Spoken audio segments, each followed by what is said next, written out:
Natukene. Nii, paistab, et me peame täna siis Marianiga ilmselt dialoogi, sest et taas Facebook oli targem kui minu inseneriaju, aga ma ei ole ta peale üldse pahane, mis tähendab seda, et me lihtsalt räägime dialoogi ja lihtsalt niimoodi. Ja sul on hea vaataja pärast võimalik ju ikka sinna küsimusi esitada, sest me saame neid vastuseid ju klõbistada alati juurde, me oleme osavad. Me oleme ressurssed. Ja mis siis tänase eetri nimi on? Tänase eetri nimi ongi KKK-d ehk siis need vastused küsimustele, mida saatsid need inimesed, kes tegid meiega koos läbi õnneliku kehaloo suveülikooli. Ma arvan, et kindlasti huvilisi tuleb veel ka juurde.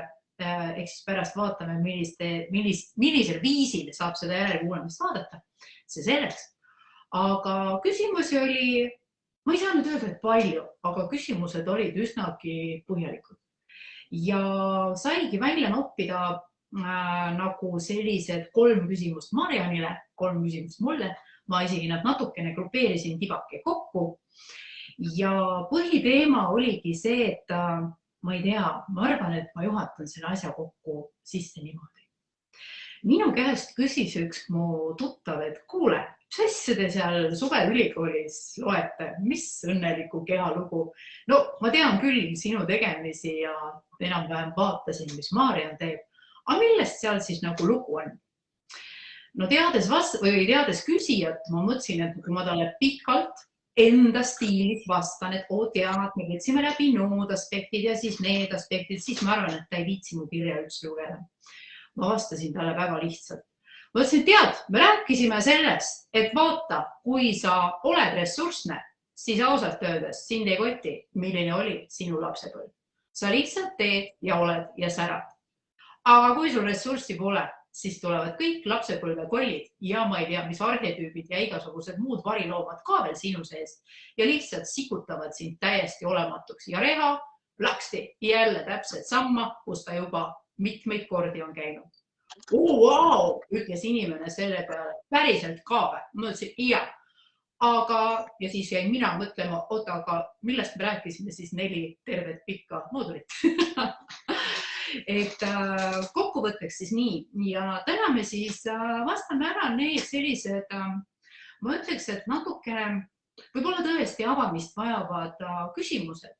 Aga ma arvan, et me räägime veel paar asja juurde. Need paar asja, mis mul siin paar päeva tagasi ka plahvatasid. Ma ei tea, võib-olla ma kuulasin sind ka väga tähelepanelikult selle kursuse jooksul. Aga sõna sulle. Nii et ma ei tea, räägime koos. Räägi mulle ära, mis vastused on ja küll pärast vaatame, mitu inimest. Ja just. Et natukene uudishimu äratada, et kes siis vaataks laivi lõpuni, siis ma olen praegu sellises imelises kohas nagu Viirelaid, mis on täiesti siuke eraldi saar ja see saar sellel nädalavahetusel on lihtsalt pidu täis. Ja ma olen siin oma sellise imelise hingeperega ja mul on kaasas tarokaardid ja meil on siuke tore mustlaslaager, aga kuna meil on suveülikooli kursus õnneliku kehalugu, siis ma ei saanud praegu võtmata jätta selliseid vingeid kaarte, nagu seda on kehakaardid. Ja nendest kehakaartidest ma võtsin meile ühe sõnumi. Ja selle sõnumi ma annan siis, kui me laivi lõppu jõuame. Vot, aga Riina, kuna ma olen siin telefoniga, siis mis see esimene küsimus mul oligi? Ma ei näe neid küsimusi praegu. Jaa, kohe ma loen sulle ette, sest ma ka ei saa vaadata, sest kui ma natukene siin klimberdan selle ekraaniga, siis see kõik asi on minu arvutist kohe eest läinud, aga ma juba olen selles sõnumite kastis, ma võtan telefonist ja loen sulle ette. Nii, ja sinu esimene, ütleme siis esimene küsimus, mis ma arvasin, et võiksid vastata sina. Kas sisemise lapse rännak on pigem terapeudiga koos või saab seda ka ise praktiseerida? Ja, no eks siin on vastus tegelikult, et mõlemat Sellepärast, et kui me räägime sisemise lapse rännakust või kui me räägime üleüldse mingist siserännakust või hüpnoosirännakust näiteks, siis neid on väga-väga erinevaid, neid saab teha väga erinevat moodi. Ja ütleme nii, et nii palju, kui on fantaasiat ja tunnetust ja inimese tunnetust ja hetketunnetust, siis tegelikult ka terapeut on alati üldiselt väga loov ja lähtub inimesest ja nagunii teeb samamoodi seda teraapiat inimese järgi. Et mitte sellisest nagu mingist konkreetsest skriptist lähtuvalt.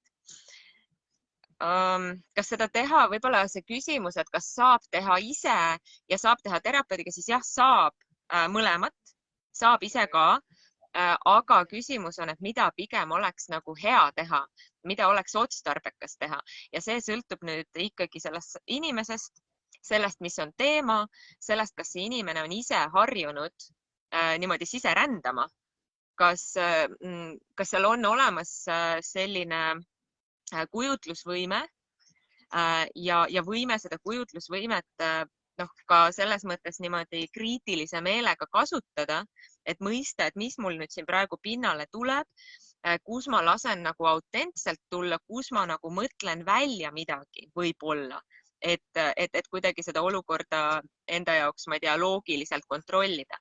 Ja terapeudiga on selles mõttes lihtsam ja kui on ka väga rasked teemad, siis see terapeudi tugi ja abi on nagu vajalik kõrval, sest et terapeut suunabki seda protsessi hetkes ja märkab neid kohti, kus näiteks mõistus tuleb vahele ja tahab teha midagi muud kui see info, mida me parasjagu alateadvusest tahame kätte saada. Aga terapeut nagu näeb ära selle, et okei, siin on mõistus, aitäh mõistus, me praegu ei vaja abi. Ja samas vaatame seda kohta, märkame ka, et kus ta nagu aidata tahab. Ja samamoodi see, et kui inimene enda sees liigub, siis me ise ennast kõrvalt ei näe. Ja me ei märka, kui me nagu hakkame ka ennast mingis mõttes võib-olla petma kuskil või siis näiteks ei julge minna võib-olla piisavalt sügavale mingis kohas. Ja siis terapeut nagu tunnetab seda kohta, et kas siin võiks minna natuke sügavamale. Ja siis ta suunab seda natuke sügavamale. Ja samamoodi need küsimused, et kui me sisemise lapsega dialoogi peame, siis jällegi terapeut aitab küsida ka neid küsimusi, mis sellel hetkel nagu on vajalikud või mis võiks nagu aidata edasi, mis võiks aidata sügavamale. Et selles mõttes sügavama töö jaoks ma kindlasti soovitaks proovida terapeudiga koos, sest oluline on ka see integratsioon. Et asi pole ju ainult selles, et mida me kogeme, vaid mida me sellega peale hakkame, on lõpuks see tähtis küsimus. Et me võime väga vahvalt rännata, aga okei, kuidas ma selle oma ellu toon, et miks see rännak mulle täna oluline oli, ei olnud ju lihtsalt uudishimu, et tahaks oma sisemist last näha, vaid tõenäoliselt on see kuidagi täna vajalik, kas siis mingi ressursi loomiseks, millegagi ühenduse saamiseks või mingi valu või haava tervendamiseks, lahendamiseks, et seal on omad eesmärgid. Ja nii et selles mõttes, aga saab kindlasti ka üksi, eriti kui inimene on juba kogenud, käinud, võib-olla ta on teraapias juba käinud mõnda aega, tal on oma sisemise tööga väga hea kogemus ja siis täiesti vabalt ja täiesti soovitatavalt isegi loomulikult palun pane silmad kinni või ära pane silmi kinni ja rända enda sisse ja suhtle oma sisemise lapsega, et iseenesest teraapias me õpime ka seda tegema, et inimene saaks seda ka ise teha, sest teraapia eesmärk ei ole see, et inimene jääbki teraapiasse käima, vaid see, et ta tegelikult saab nende aspektidega endas lõpuks ka ise ühendust. Ehk et teraapia eesmärk on tegelikult anda nagu see samune oskus nagu ka kätte. Vot, selline vastus. Ai, suur tänu, kuule, see oli väga hea. Kusjuures nüüd ma sain aru, miks me sinuga kahekesti oleme, sellepärast, et juhtus kuidagi sedapidi, et teised inimesed ei saagi siia tulla. Okei, no siis jagame pärast. Pärast jagame, muidugi. Aga tead, siit tuleb kohe ka teine küsimus. Sa korra mainisid seda sisemist peeglit ja teine küsimus tuligi selle kohta, et vaata, me tegime seal ühes moodulis sisemise peegli harjutust. See on see iseenda vaatamist, eks ju. Ja tuli küsimus, et aga vaat kui kohe üldse mitte midagi ei tule. No vaat istud ja punnitad ja tahad hirmsasti näha seda oma sisemist last, sisemist looma, sisemist totemit, ma ei tea, arhetüüpi, ühesõnaga, keda iganes ennast seest poolt, aga vot ei tule. Oleks mingi blokk. üks märksõna selles küsimuses ongi seesama, et hirmsasti punnitad ja siis ei tule. Et sellises nagu hüpnoosirännakus või siserännakus on tegelikult see koht, kust saab tulla selline autentne info hetkes ja kujutlus on lõdvestus. Ehk et me lõdvestume. Et kui me ka teraapiaruumis läheme sügavamale hüpnoosi, siis me tegelikult alustame alati füüsilise keha sügava lõdvestusega. Ja sealt me liigume edasi sügavamale lõdvestusse üldse enda sisse. See on üks osa vastusest. Nüüd teine osa on see, et kui inimene ei ole harjunud siserändama või kui inimene on väga sihuke mõttetasandi ja intellektuaalne inimene, on harjunud kõike mõistusega lahti seletama. Ja sageli ka inimesed, kellel on mingisugused traumad, siis nende psüühika kaitseb neid ka sellega, et nad ongi väga mõistuses, nad ei lähe palju tunnetesse ja sellised siserännakud ei ole üldse teema, sest et seal tundub, et nagu ma kaotan kontrolli, on ju, mingil määral. Et seal võivad erinevad asjad olla kas üks või teine või kombineeruda või ka lihtsalt see, et see võtab natukene harjumist ja iseenesest on okei, kui midagi ei tule, alati ei peagi tulema, siis ongi nii. Siis see ongi parasjagu see koht, et selles mõttes see ei ole probleem. Ja mõnes mõttes isegi mida vähem tuleb, võib-olla seda parem, sest on hea, kui on hea kujutlusvõim, aga seda peab õppima kasutama. Et kui see värvifilm niimoodi tohutult jookseb, siis on seal ka nagu palju võimalust jällegi selliseks nagu selleks, mis ei ole tegelikult nagu see oluline või mida me nii-öelda nagu rohkem juba mõtleme välja. Et igal asjal on nagu mitu otsa, nii et selles mõttes see on täiesti okei. Ja kindlasti on see, et neid tasub nagu proovida veel ja tasub proovida, oleneb ka, et kus kohas inimene oli, et kas tal oli oma ruum, kas tal olid teised inimesed ümber, kas ta oli ise nagu sellises lõdvestunud ruumis sellel ajal, et väga raske, kui näiteks lapsed jooksevad või ma ei tea, mees kohe tuleb teisest uksest, et siis nagu kuidagi tähelepanu nagu väga sügavale on ju enda sisse tuua. Nii et siin mängivad igasugused asjad rolli, aga see on kindlasti ka praktiseerimise küsimus, et proovida uuesti ja võib-olla minna kuhugi, kus on niisugused tõesti head tingimused selliseks siserännakuks.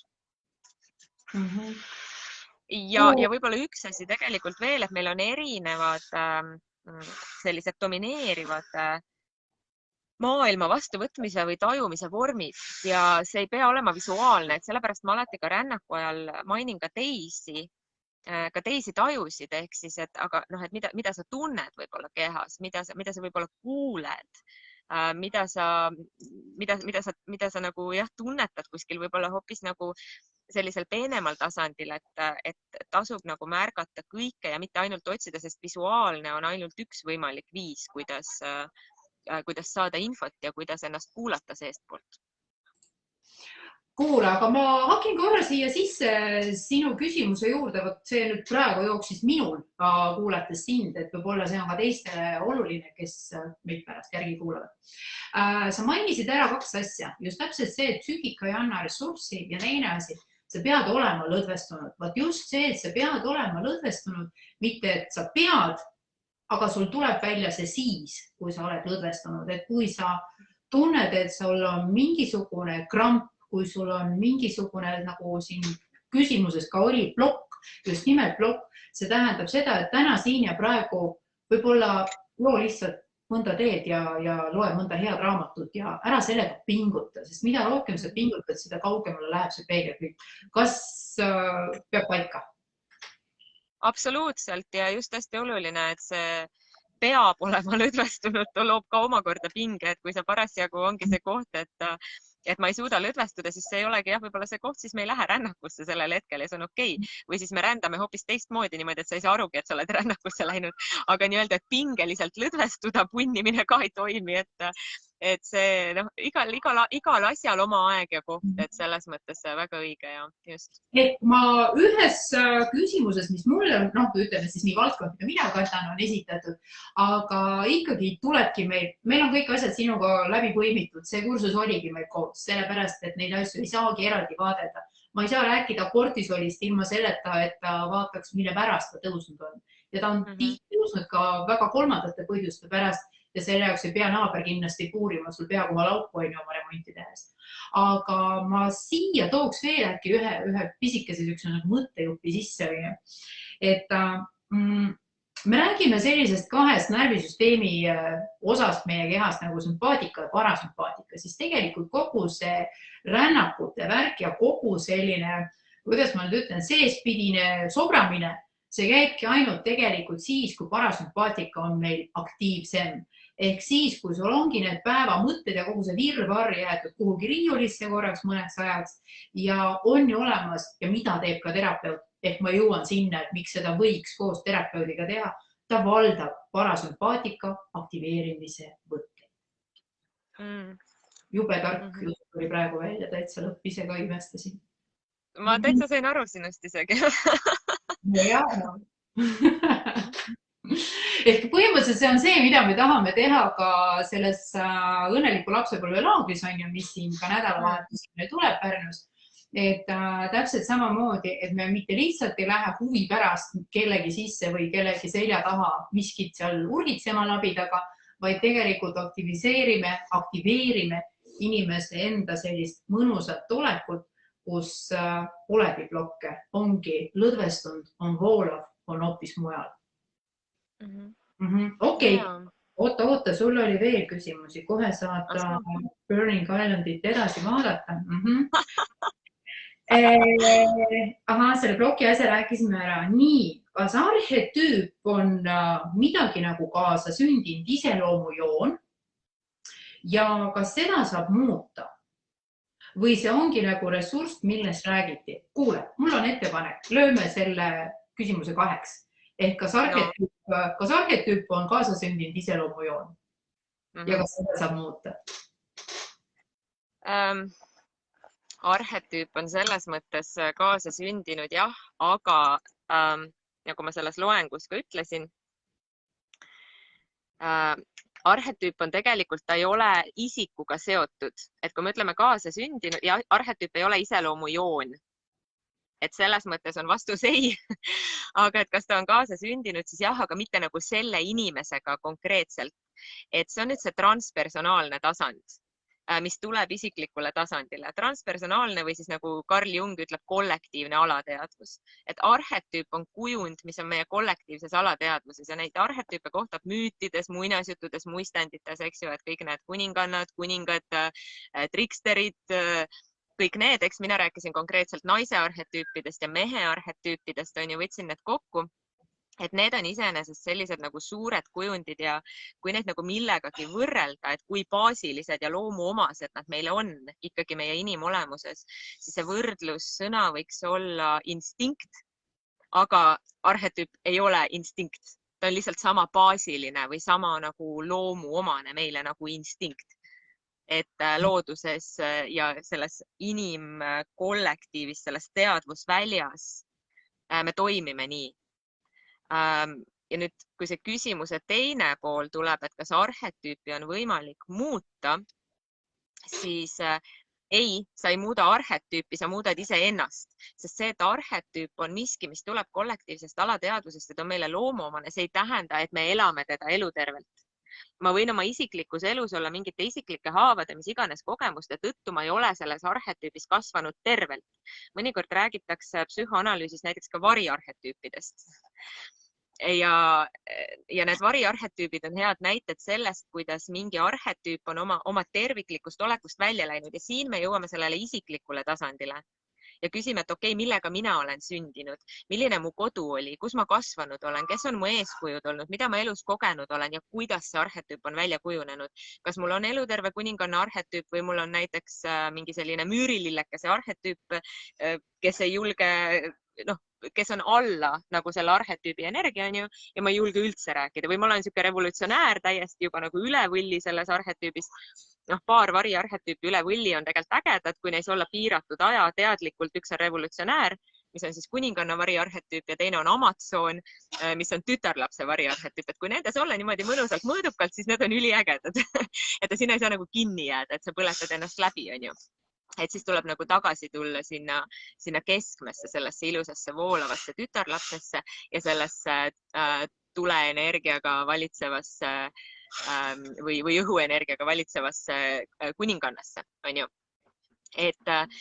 Ja seda, kuidas sa elad neid arhetüüpe, mida sa enda sees teed, kuidas sa endaga tööd teed, vot seda on võimalik muuta, jaa, absoluutselt. Ja siis see küsimuse kolmas pool, et kas arhetüüp on ressurss? Jah, just. Et kui sa tervendadki need kohad ära, sa tuled sellesse elutervesse arhetüüpi, siis on nagu täiega ressurss, sest ülivinge on elada lihtsalt.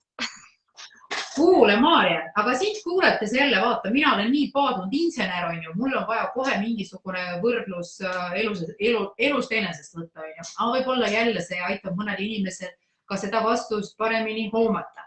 Kas ma võin öelda, et arhetüüp on nagu psühhoemotsionaalne kleit, mida sa võtad kapist, eks ju, juhul kui sa selle välja kannad.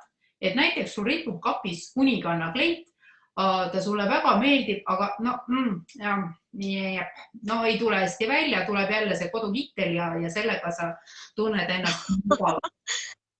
Sorry, kui see nüüd transpersonaalseid psühholoogia kusagil teise pool ekraani kuidagi riivas, aga andke meile siis inseneridel andeks, aga me tahame teada, ehk siis kuulaja Rakverest küsib. No selles mõttes, et niisuguse elulise näitena oli see väga hea, et niimoodi nagu toimetada selle arhetüübi energiaga ja õppida teda teistmoodi kasutama, et võtta kitli asemel kleit näiteks, on ju. Ja see on hea näide. Kas ma võrdleks teda nagu kleidiga, mida selga panna? Pigem mitte, ta on ikkagi nii meil seespool olemas. See energia on nii nagu, ta on olemas meis. Vaata, kleidi ma pean võtma väljastpoolt, ma pean ta saama, võib-olla ma pean ta ostma või ma ei tea, nuruma sõbrannalt endale, on ju, näiteks. Aga arhetüüpide energiat, need samad naise arhetüübid, on ju, tütarlaps, kuninganna, armastaja, perenaine, nad on olemas meis.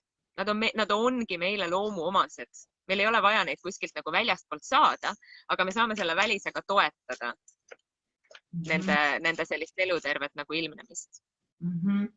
Ehk siit ka kohe see kleidi küsimus, see viimane ongi nüüd tegelikult minu küsimus, on ju, sest et juba teised nii kihvtit küsisid, aga ma ju ka kuulasin, eks ju.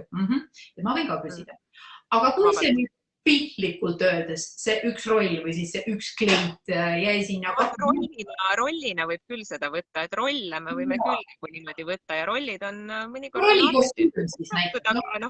Nad on kitsamad. Ja, et kui see rollikostüüm pole nüüd tükk aega sealt nii-öelda teatrikostüümilaost välja käinud, on ju, ja kohe kuidagi käsi ei tõusegi teda sealt võtmas, mis nüüd teha? Kas seda saab kuidagi meelitada, harjutada, no ma ei tea, provotseerida, esile kutsuda? Ühesõnaga, mida sellega teha, kui see pole tükk aega olnud?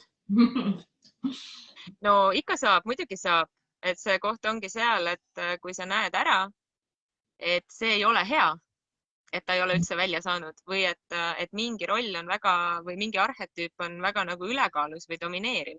Ja kui mingi üks arhetüüp on läinud ka nagu väga domineerivaks, võtame kas või näiteks selle perenaise oma, ja ta on läinud oma tasakaalukast energiast tegelikult välja ja naine ei ole enam ei tütarlapse ega armastaja arhetüübis, kus tema karikas täitub, siis ta tegelikult kui ta ei võta neid kleite nii-öelda kapist välja, siis ta ei saa olla ka sellest perenaise energiast selle armastuse ruumi looja enam.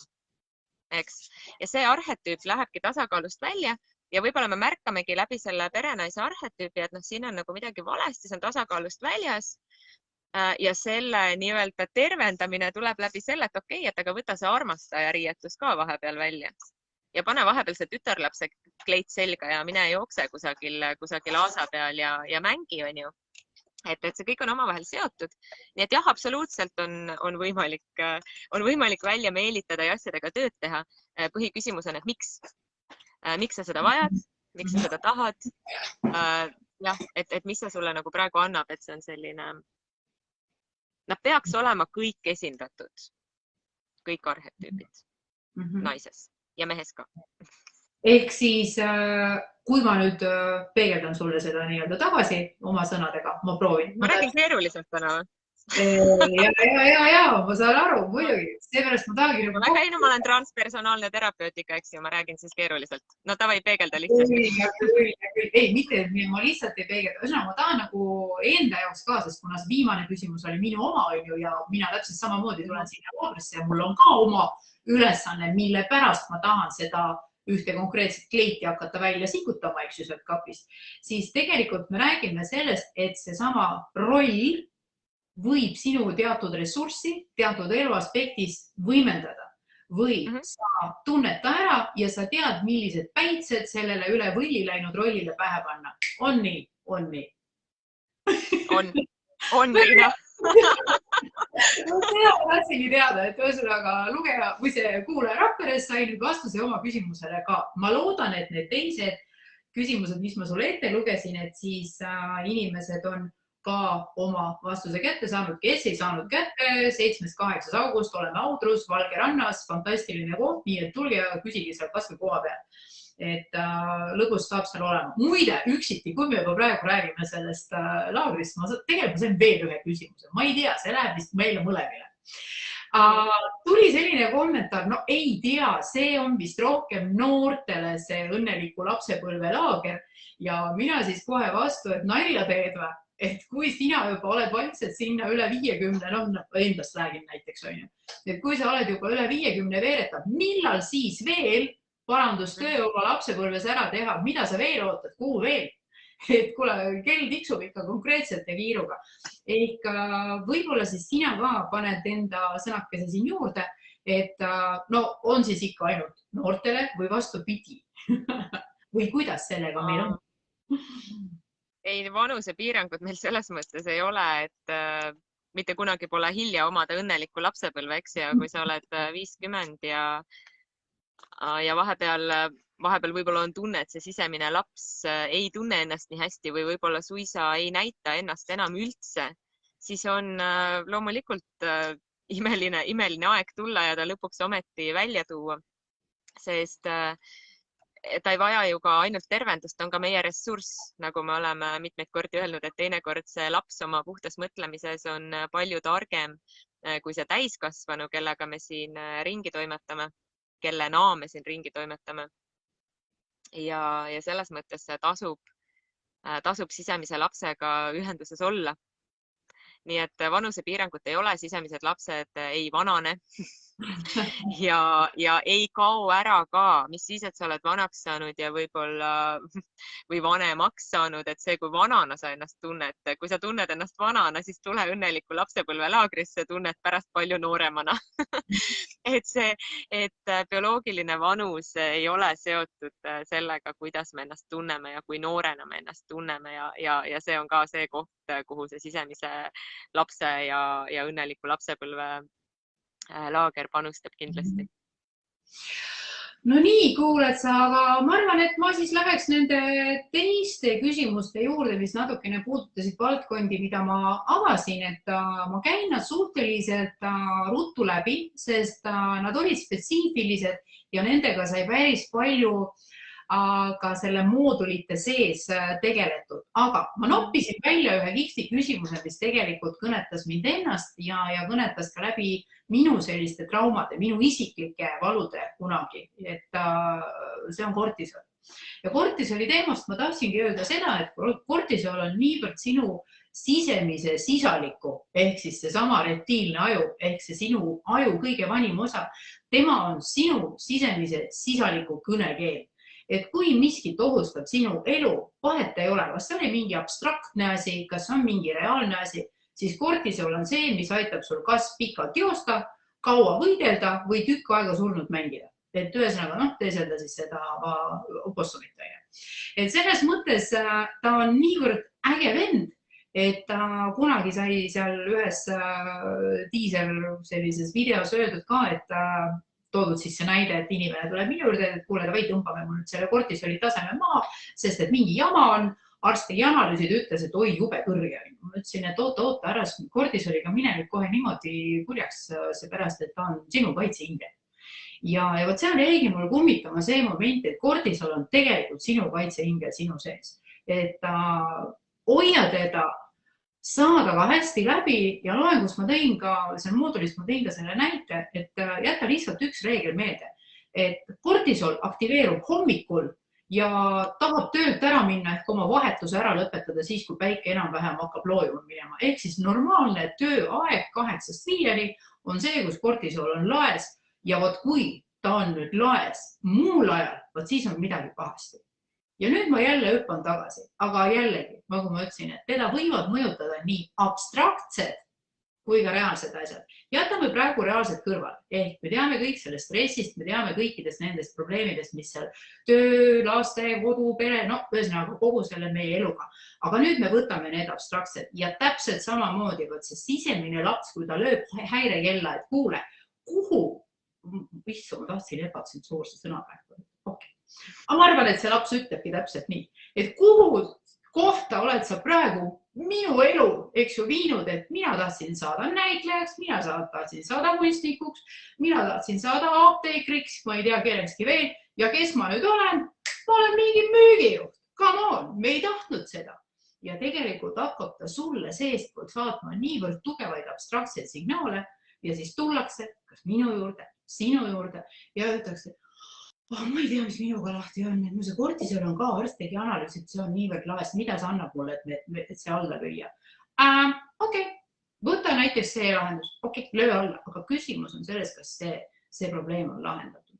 Ja võt nüüd ma tahangi seda oma vastust laiendada. Mina kunagi ei ütle inimesele, vau, siin on sulle mingi, ma ei tea, rullik rahustavate õlidega, mine proovi võtta neid. Ja ma teen seda, aga siis, kui me oleme selle ploki ära rääkinud, mis ajab paganamas selle kortisoli peale kõikide teiste adekvaatsete, ma mõtlen reaalsete probleemide, mis teda veel hulluks ajab. Võt sealt me jõuamegi sinna, aga tegelikult seisab seal üks väike 5-aastane tüdruk või väike 4-aastane või 7-aastane poiss ja karjub, mida minu eluga on tehtud, ma tahtsin ju teistmoodi. Või siis, kus on see minu roosa kleit, mida mulle nii väga lubati või kus on see minu imeline maja, mida ma nii väga tahtsin ehitada. See kõik tuleb seespool.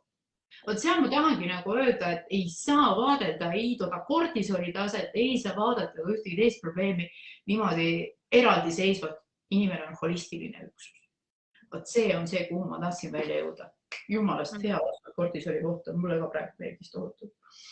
Ma taas kaifin iseennast, et taas iseenda kaifimine. Ja väga hea ja väga hea seos. Just, me võtsime läbi ühes blogis 7 niukest küsimust, on ju nagu kontrolli küsimust, et kuidas aru saada, et nüüd oleks aeg nagu midagi päriselt ära teha või et signaal selle kohta, et midagi korrast ära. Ma lihtsustan. Ma lihtsustan need 7 küsimust üheks võtmeküsimuseks. Kas sul silm särab hommikuti veel? Ja kui sul silm veits särab, siis juba on põhjust häirekella lüüa. Usu mind, see laps juba ammu seal teeb seda ja ta juba ammu üritab sind eemale tõmmata asjadest, mida tegelikult sa tegema ei peaks. Ja vot nüüd ma lähen sujuvalt teise küsimuse juurde. Need on psühhosomaatilised haigused, mis siis löövad meil kehatasandil välja. Ja ma mõtlesin, et ma vastan sellele küsimusele täpselt nagu eelmine, läbi sisemise lapse prisma.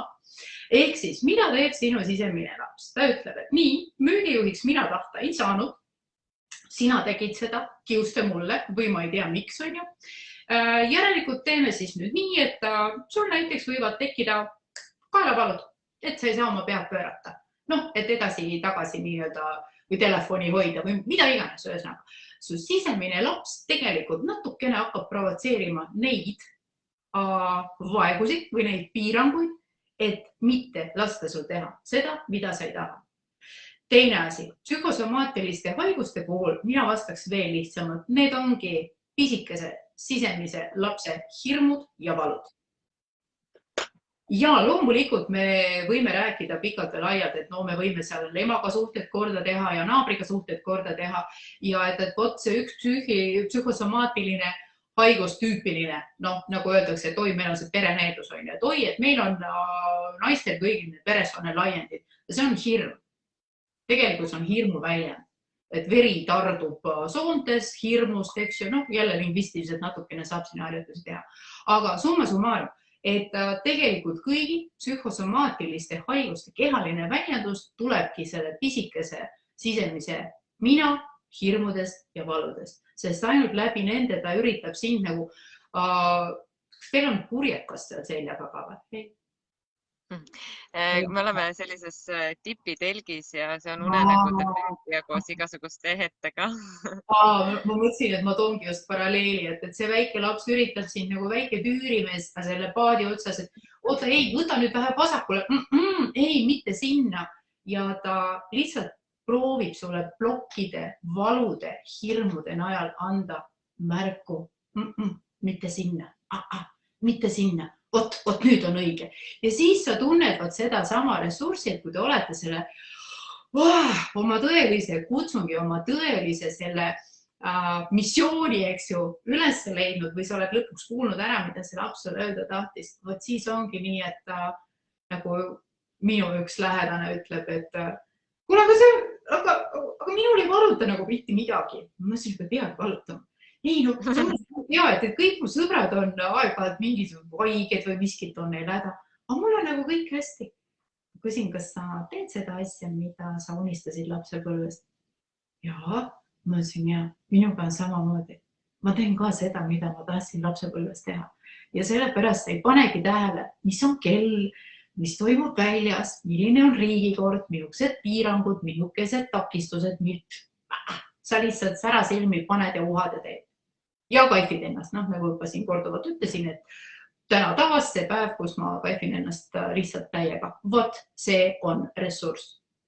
Ja psühhosomaatilisi haigusi ma üritan nagu inimestele, kui me tegeleme sellega, kui nad tulevad nende küsimustega, kui me leiame need plokid keha peal ülesse, siis ma ütleks nii, et läbi selle su väike sisemina ütles, et väga mööda panid, mitte mingit müügijuhti ei tule.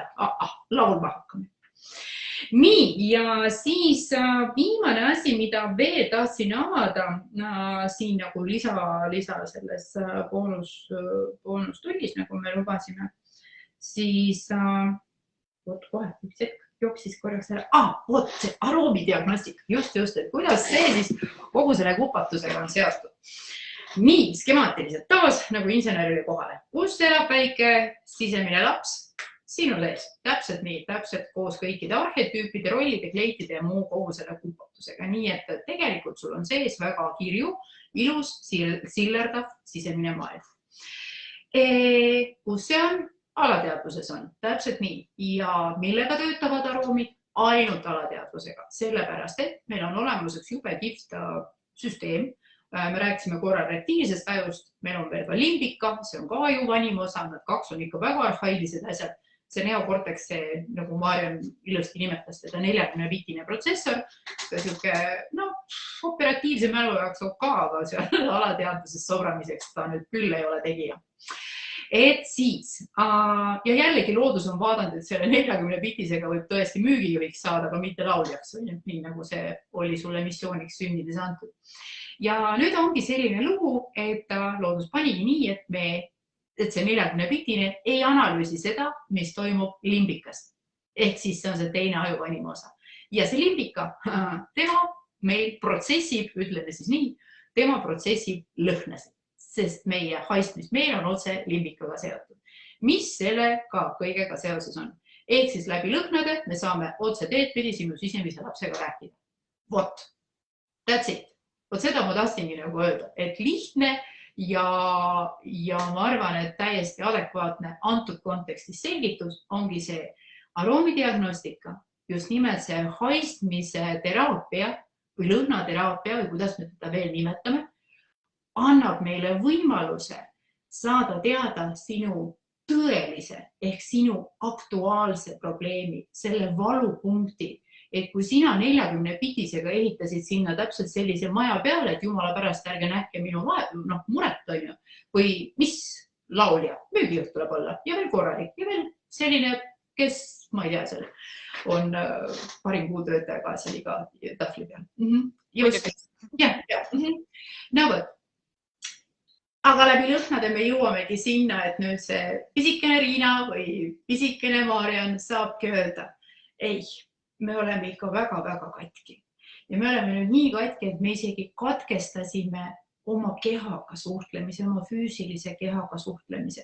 Ma tõin seal blokkides, ma mõtlen Suveülikooli blokkides, ma tõin välja seal ka näiteks need seosed, et kui inimesel on väga tugev selline vürtside eiramine, siis tegelikult me peakski vaatama, kui kaugele on ta jõudnud või kui sügavalt on ta jõudnud riida minna oma kehaga, nii et ta ignoreerib absoluutselt kõiki neid seesmisi märguandeid. Halloo, me peaks magama minema. Mis magama? Meil on veel 12 tundi vaja tööd teha, pole sina vait. Nii, ja vaatad ekraani ja mis mõttes on kesköö?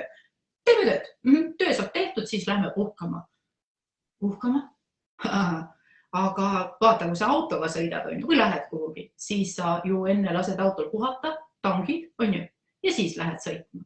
Sa ei lähe tühja paagiga ja ei hakka autot seal tee peal väntsutama. No mis mõttes sa nüüd seisad siin keset, ma ei tea, Tallinn-Tartu maanteed, hea kui Paides, aga heal juhul, ma ei tea, Jüri kandis on ju.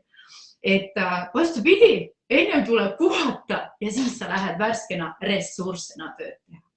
Ressurss minu jaoks see tähendabki seda või kuidas mina temast aru saan. See ongi see adekvaatsus ebaadekvaatsetes situatsioonides. Et kui see kogu maailm on sinu ümber korra plahvatanud, tulid jälle uued mingid piirangud või mingisugune muu reegel, mis on sinu jaoks täiesti ebaadekvaatne, siis sa oled täna siin ja praegu. Sa tead, kuhu su laevuke läheb, sellepärast, et teda juhib üks tark inimene sinu sees. See on see sinu sisemine laps, sest tema teab täpselt. Tema ei ole vahepeal sidet iseendaga kaotanud. Sina võisid küll. No nii, et nüüd on vist küll kõik vastatud. Ja võib-olla siia sisemise lapse ja roomidiagnostika juurde, et tegelikult ka teised arhetüübid ja olulised osad sinu sees samamoodi nagu räägivad, ehk siis lihtsalt see tõe nägemine selle kaudu, et see meeldib, ei meeldi, on ju. Et seal on ka näiteks sisemine naine või sisemine mees võivad teinekord tugevalt sõna võtta või nii-öelda nagu endast märku anda või jah, minginegi osa sinust, mida justkui pole tahtnud näha, et ja, aga ja, just niimoodi me kuuleme. Ja sinu juttu isegi jätkates tegelikult see sama roomidiagnostika aitab ka paari suhetes välja selgitada need aktuaalsed momendid või need ohukohad või viidata vähemalt sellele, et näiteks kui ühel, no tõesti lööb välja hästi tugev meesenergia eitamine ehk siis see ebaküps naine ja teisel pool ongi see ebaküps mees, siis seal ongi kaks väga sulmunud teismelist ja siis tuleb ju miskit selle enesearenguga edasi teha. Aga kokkuvõttes, mis ma tahtsin öelda, need kõik on ainult tööriistad. Nad on hästi vägevad tööriistad, kõik need rännakud, kõik need arhetüüpide selga proovimine või vastava arhetüübi väljameelitamine, roomidiagnostika, kõik need muud asjad, kaasa arvatud muide ka hormonaalanalüüsi. Ja täpselt see Bravermani test, mis inimestele ka väga elevust pakkus. Ja me võtame isegi, me teeme selle ära seal laabris, et räägin ka sellest ajukeemiast sinu sees, et tegelikult seda me saame päriselt ka mõjutada. Sest hormoonid on meil kaasa pandud kõigil ühtemoodi ja kõik, mis looduses lõhnab, on hormoonilaadne. Nii et tegelikult sa saad ühe biokeemiaga teist biokeemiat väga edukalt mõjutada. Et sealt me jälle jõuame selle aroomiteraapiani ja aroomidiagnostikuni, et ta on tõesti vanim, tõhusaim ja kõige looduslikum ja sinu jaoks, ma mõtlen inimese jaoks, ka kõige ökoloogilisem viis. Sa ei tee kunagi nendega endale liiga. Ei ole võimalik teha. No võt, et ühesõnaga minu message oligi selline, või minu sõnum oligi selline, et ressurss, see tähendab seda, et sa lihtsalt iga päev kaifid ennast täiega ja iga päev on niuke chill päev ja mina nimetan seda päris mugavustsooniks, see ongi see mugavustsoon, sest siin on mõnus ja siin juhtuvad imed ja siin on see küllus ja siin käib absoluutne virvarr iga päev, nii et sul ei hakka hetkegi igav. Ja kui sa õhtul märkad magama minna, aga seal jällegi saab seda ajubiokeemiat mõjutada, natukene siis seda pidurit peale panna juhul, kui see on vahepeal ära. Nii et see oli siis minu kiirete vastuste ring, muide ütlen kohe, mitte mina ei räägi kiiresti, te lihtsalt kuulate aeglaselt, et jällegi mina kaifin ennast.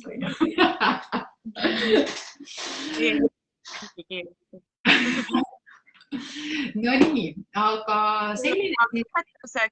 lõpetuseks siis see kaart, see oli siis see kehakaart on ju ja õnneliku keha lugu meil ju lõppes, nii et selle kaardi sõnum on meile olen keskmes.